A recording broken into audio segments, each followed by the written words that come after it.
Vamos de hoje tem? Esse quadro aqui eu falei no último vídeo, que a minha intenção no últimos vídeos de resumão da rodada, pra você que não me conhece, eu sou Gabriel Amaral, eu sou jornalista por formação e sou tricolor de coração. Eu falei no último vídeo de resumão da rodada que eu gostaria de fazer esse vídeo aqui antes da rodada, tô fazendo meio em cima da hora, mas não conta pra ninguém, antes da rodada, abrir aqui na minha tela e tal, mostrar os jogos dessa rodada que acontecerão na rodada 21, e comentando não só depois da rodada, mas antes da rodada também, né, do tipo, qual que é o resultado mais interessante, porque às vezes você aí, tricolor, tá à toa e tal, tá vendo aquele joguinho, tá vendo aquele Juventude América, que é um jogo que começa pouco depois de eu publicar isso daqui, e não sabe que você tem que torcer pra algum time ou não. Bem, esse vídeo aqui serve pra isso. Nem todos os jogos você vai ter alguém pra torcer, tá?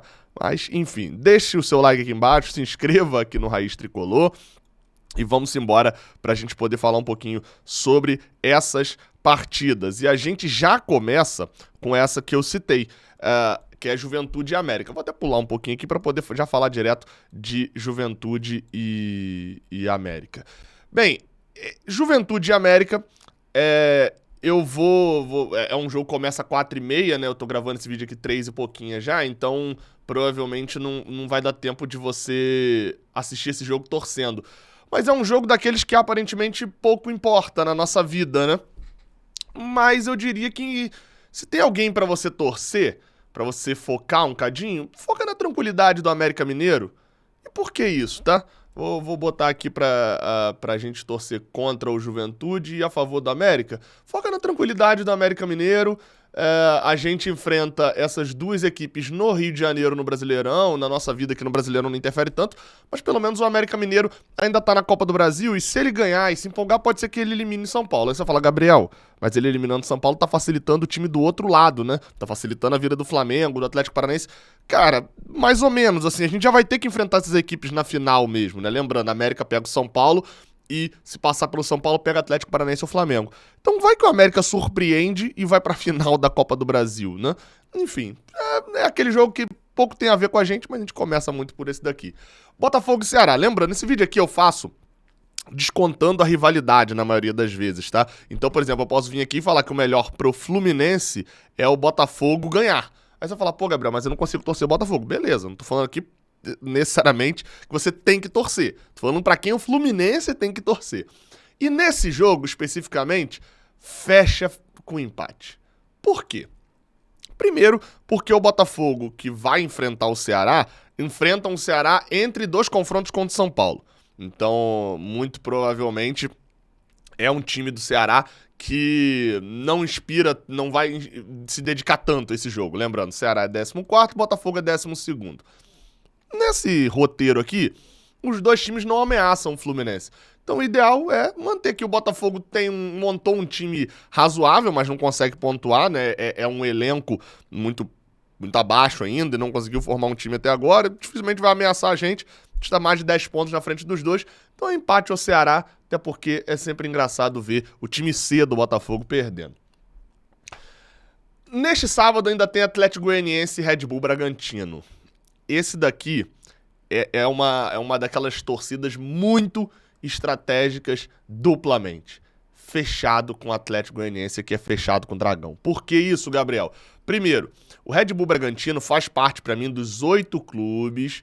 Pra mim tem um grupinho aqui chamado Palmeiras, aí tem um grupinho aqui chamado Corinthians, e aí aqui pra mim do Fluminense pra baixo, são 8 clubes que vão junto com o São Paulo, aqui se o São Paulo cair, por exemplo, da Sul-Americana e da Copa do Brasil. São 8 clubes que estão brigando por vaga na Libertadores. Palmeiras já tá praticamente, né, garantindo o título, e o Corinthians está tentando brigar pelo título. Mas esses outros clubes aqui estão na briga por vaga na Libertadores. Se acontecer do Brasil não ter 8 vagas esse ano, um deles fica de fora. E o Red Bull Bragantino não joga competição nenhuma mais. Ele não joga. Em breve, Flamengo e Atlético Paranaense podem não jogar, estão na Libertadores e um dos dois vai ser eliminado, né, da Copa do Brasil pro outro, tal qual Palmeiras e Atlético Mineiro, que também só tem a Libertadores, um dos dois também vai jogar uma competição só, e o Red Bull Bragantino já joga uma só. Então ele é sim uma ameaça não diria a tirar a gente do G8, mas ele é uma ameaça às vagas diretas, a tirar a gente do G4, porque tem um bom time, tem um time jovem, é bem treinado, enfim, então, e não tem outra competição. Então, Atlético Goianiense. Por que é estratégica? Se o Atlético Goianiense estiver bem no Campeonato Brasileiro, conseguir vencer, ele tem uma tranquilidade maior para poder se dedicar no jogo contra o Corinthians da Copa do Brasil, e é aquele ponto que eu sempre falo, né? Por mais que pareça um pouco contrário ao que eu falei do América, mas é melhor pegar o Atlético Goianiense numa fase boa deles de Copa, e eles estão voando nisso nas Copas, né? Ganharam a ida do Nacional lá no Uruguai, no Nacional com o Luis Soares, ganharam a ida do Corinthians por 2-0 em casa. É melhor pegar eles do que pegar o Corinthians, numa situação do Corinthians estar num bom dia, tem muita qualidade. E já se falou lá em Goiânia de repente desistir das Copas para não cair do Brasileirão. Ou seja, foco no Atlético Goianiense para poder ganhar esse jogo, não desistir das Copas. E aí, de repente, ele ganha o jogo de hoje, aí vai empolgado contra o Corinthians, classifica e depois não. Aí depois você torce para ele modo Fortaleza. E até para isso é interessante também, pro Fortaleza, que eu vou falar daqui a pouco, mas essa vitória do Atlético Goianiense é interessante atrapalhar a vida do Fortaleza. Avaí e Corinthians, esse daqui eu não preciso nem falar, né? Esse daqui, ó, eu vou até marcar com uma corzinha diferente. Os que estão em azul é foco total. Foco total no Avaí, mas esse daqui eu aceito até o empate, porque é aquilo que eu sempre falo. Gabriel, alguma coisa com o Avaí e tal? Não, o Avaí, beleza, tá lá embaixo, não interfere tanto na nossa vida. Mas o Corinthians perder ponto pro Avaí é essencial. Porque a gente perdeu ponto fora de casa pro Santos, que ó, nono colocado. O Avaí é 16º. Ressacada é o tipo de ponto que a gente espera não perder, é ir lá pra ganhar. O Corinthians também. Então, se hoje, à noite, o Corinthians sair da ressacada sem ganhar os 3 pontos, isso já é algo positivo pra gente. Então foca nisso, e a gente vencendo amanhã o nosso jogo, a gente chegaria ou empataria ou ficaria só um ponto atrás do Corinthians. São Paulo e Flamengo, esse daqui não é foco total, né? Sejamos sinceros. Mas esse daqui é muito mais de um time perder do que um ganhar. E lembrando, novamente aqui falo sem a rivalidade, tá? Mas é muito mais fácil a gente torcer contra quando é rival. O Flamengo precisa perder. E por que eu tô falando isso? O Flamengo veio numa sequência no Brasileirão muito fácil, extremamente fácil, e foi o que fez ele ter essas 4 vitórias seguidas. Ele perdeu pro Corinthians, mas ganhou de Atlético Goianiense, Juventude, o próprio Avaí, ganhou de 4 times em que ele era totalmente... E América Mineiro, acho que também. Enfim, tinha um outro time aí que também é da parte de baixo do campeonato. E isso fez... E Coritiba, na verdade. E isso fez com que ele empolgasse com 4 vitórias seguidas. Mas eram 4 jogos extremamente fáceis, 3 como mandante, enfim. Só que ele ganhar o São Paulo no Morumbi neste sábado à noite seria carimbar, validar de que o Flamengo está numa franca ascensão. E a gente sabe, o time do Flamengo tem qualidade. Tá se reforçando agora. Pra mim, esses reforços não vão fazer muita diferença nesse campeonato. Mas ok, isso é uma análise minha. Uma vitória do Flamengo no Morumbi seria validar essa boa fase, como foi, por exemplo, quando a gente conseguiu a vitória pra cima do Red Bull Bragantino, ou venceu, classificou tranquilo com o Fortaleza. Assim, a gente teve alguns jogos que foram fáceis, mas a gente teve alguns jogos que validaram, né? Eu tô carimbando aqui, né? Alguns jogos que validaram a nossa boa fase. O 5-3 no Atlético Mineiro foi no meio de uma má fase, mas foi um jogo que validou o Fluminense. Uma vitória contra o São Paulo seria validar o Flamengo e, de fato, colocá-lo, inclusive, terminando o sábado, à nossa frente. Algo impensável um pouquinho atrás. Então, é importante que o Flamengo não vença nessa rodada. E, é claro, pela rivalidade, enfim, fica muito mais fácil torcer. Isso porque eu não acho que o Flamengo tenha jogado um futebol suficiente para poder ser cogitado e tal, isso tudo. Mas a gente sabe que empolgação e clima bom chamam empolgação e clima bom. Então é interessante o Flamengo não ganhar a partida nesse sábado. E, cara, eu sei que é sábado, domingo, tem jogo, enfim. Mas se você não puder acompanhar esses jogos, não for assistir os jogos, baixa um futebol, cara. Usa o aplicativo, usa o link que tá aqui na descrição, ou o QR Code que tá aqui do lado, apontando a câmera do seu celular, pra acompanhar todos esses jogos. Ativa as notificações ali, pegou o celular, olhou, gol de São Paulo. Já dá aquela comemorada.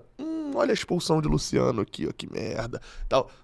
Você consegue acompanhar a rodada toda, você não precisa assistir os jogos para poder acompanhar os jogos. Baixa o OneFootball, aplicativo de futebol, o link tá aqui embaixo na descrição deste vídeo. e o QR Code tá aparecendo aqui do lado. Vamos voltar pra tela pra gente falar dos jogos do domingo. Aqui eu não preciso nem falar, né? Essa vitória é daquelas que, assim, é o Fluminense.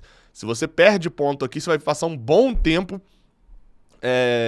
remoendo esses pontos. Então o Fluminense é obrigatória a vitória no Maracanã, com um ótimo público, vamos beirar 50 mil aí de público presente. Palmeiras e Goiás, esse daqui também acho que eu não preciso, é foco total, né? Esse daqui é foco total. Aí você fala, Gabriel, então, por enquanto eu ainda não desisti do Palmeiras, tá? Ainda foco um pouquinho no Palmeiras, porque teve gente já falando assim, Gabriel, o Flamengo tá arrancando. É melhor o Palmeiras ir embora e o Flamengo não ser campeão? Cara, meu pensamento normalmente é focar muito mais no Fluminense do que contra o rival. E o Fluminense, querendo ou não, tá a 7 pontos do Palmeiras. O Flamengo tá a 9. Enquanto isso ainda estiver acontecendo, meu foco é total no Goiás. Aqui nesse caso é Goiás ou empate, meu amigo, porque tirar ponto do Palmeiras já vai ser uma maravilha já. Mas isso, obviamente, ligado com uma vitória do Fluminense. Se o Flamengo tiver ganhado, o Fluminense tiver perdido, deixa o Palmeiras embora. O jogo é no mesmo horário, inclusive. Fortaleza e Internacional. Esse daqui é o foco total não acontecer nada. Você vai baixar o OneFootball, vai ativar as notificações e torcer para que não aconteça nada. Por que isso, Gabriel? Porque o Internacional é um dos times que pode passar a gente se vencer. Pensando em Libertadores, é um cenário muito ruim, uma vitória do Internacional. E não adianta a gente ficar falando de título sem olhar para quem vem atrás. Um tropeço do Fluminense nessa rodada contra o Cuiabá, ou enfim, um tropeço do Fluminense e o Internacional pode passar, se esse tropeço for uma derrota. Isso é um dano muito ruim. É sempre importante lembrar. O Atlético Mineiro, que é um time tem muita qualidade, é um dos elencos mais caros do Brasil, está a um jogo, entre aspas, né, por mais que perca no critério de desempate, do Fluminense. E é o 7º colocado. Do nada, a gente pode despencar da 3ª para a 7ª colocação. Ó, olho aberto. Então, torce para quando não acontecer nada. Gabriel, então por que não é a vitória do Fortaleza? Mesma questão que eu falei do Atlético Goianiense, só que invertido. O Fortaleza já perdeu por 1-0 pra gente na Copa do Brasil. Se ele chegar num contexto de muito desespero no jogo de volta aqui no Maracanã, a chance deles virem com um time misto, ou enfim, não vir com a prioridade mental mesmo pra esse jogo lá no alto, é muito grande. Isso facilitaria uma classificação do Fluminense no Maracanã. Atlético Mineiro e Atlético Paranaense. Fechado, muito fechado com o empate.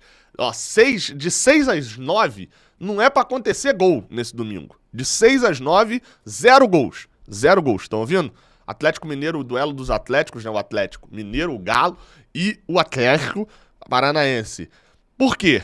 Mesma lógica. O Atlético Paranaense tá logo colado atrás da gente, o Atlético Mineiro tá em 7º, mas seria uma boa reação pra eles. Então, nestes dois casos aqui, óbvio, o empate é o mais interessante, até porque some um ponto. Agora, escolher um vencedor, Gabriel, se é pra sair um gol, que o Fortaleza ganhe. O nosso ganho com a derrota do Fortaleza é indireto. O nosso ganho com a vitória do Fortaleza é direto. O Internacional fica logo aqui atrás. O Fortaleza pode ganhar e pode perder o próximo jogo.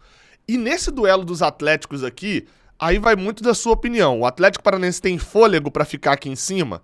Pra mim tem fôlego pra ficar aqui em cima, mas não tem fôlego pra uma arrancada pra título. Então se o meu pensamento é Libertadores, eu prefiro que o Atlético Mineiro vença. Agora, se o meu pensamento é título, eu prefiro que o Atlético Paranaense vença, porque ele não vai me ameaçar em relação a título, mas vai atrapalhar minha vida em relação a Libertadores. Então no duelo dos Atléticos eu confesso que eu não consigo escolher qual resultado é bom. Torço pra várias expulsões. Coritiba e Santos. Esse daqui você tá liberado. Esse daqui eu não vou nem gravar resumão da rodada, eu vou gravar antes desse jogo aqui mesmo, porque vou até tirar o azulzinho do foco total, né? Esse daqui, meu amigo, você pode cagar e andar por enquanto, porque esse jogo aqui não tem... Por enquanto não, né? Esse jogo aqui não tem nada a ver com a nossa vida, o Santos é 9º. Se ganhar vai a 30, mas não acho que tem o mesmo nível do Red Bull Bragantino. E o Coritiba tem 22, também pouco interfere na nossa vida. Esse daqui foi o torcer por quem. Não esquece de baixar o OneFootball, que tá aqui do lado do QR Code, embaixo da descrição. Até a próxima. Valeu!